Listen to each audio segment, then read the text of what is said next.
Dahil sa patuloy na paglago ng ating ekonomiya, binansagan ng World Bank ang Pilipinas na rising economic tiger. Pero para raw ganap na maramdaman ang masaganang ekonomiya, kailangan pa rin daw tutukan ang paglikha ng mas marami at mas maayos na trabaho. Narito ang report.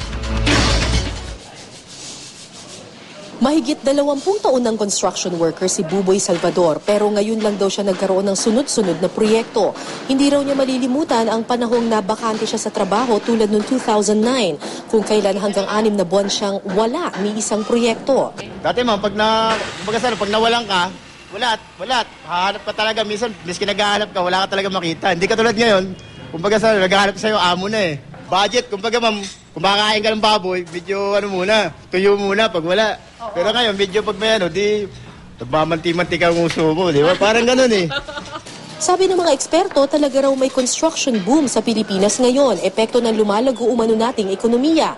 Sa nakaraang taon nga, pumalo sa 6.6% ang GDP o ang kabuuang kita mula sa mga produkto at serbisyong likha sa loob ng bansa. Badsag nga sa atin ng World Bank, the rising economic tiger.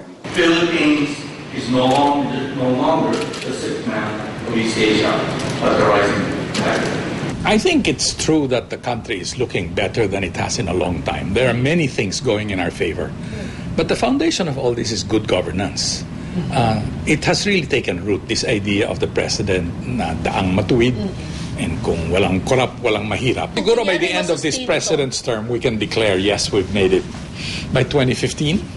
By 2015, you think we can be a tiger economy kung matutuloy? Pero mismong World Bank na rin ang nagsabi, para ganap na maramdaman ang lahat ng gumagandang ekonomiya, mahalagang makapaglikha ng mas marami at mas maayos na trabaho. Kailangan din daw tulungan ng private sector lalo na sa agrikultura at turismo. Una nang ipinunto ng think tank na Ibon Foundation na dumami pa umano ang mga walang trabaho o di kaya ay mga underemployed nitong 2012. Ang kabuang bilang nila nasa halos 12 milyon. Ayon sa mga negosyante, makakatulong daw sa pagdaragdag ng trabaho sa sektor ng agrikultura at turismo ang pagpapatayo ng mga kalsada at iba pang infrastruktura. Tourism and agriculture are the two sectors that people think will really create a lot of jobs. But to push those sectors, ang kailangan naman dyan is more aggressive infrastructure spending. Improving our airports all over the country, our airports and our seaports. I think that's number one, infrastructure, because our beautiful spots are there, but they are not easily accessible. Dapat din daw hikayatin ng mga kabataan na kumuha ng engineering at science and technology courses na magiging in-demand daw kalaunan.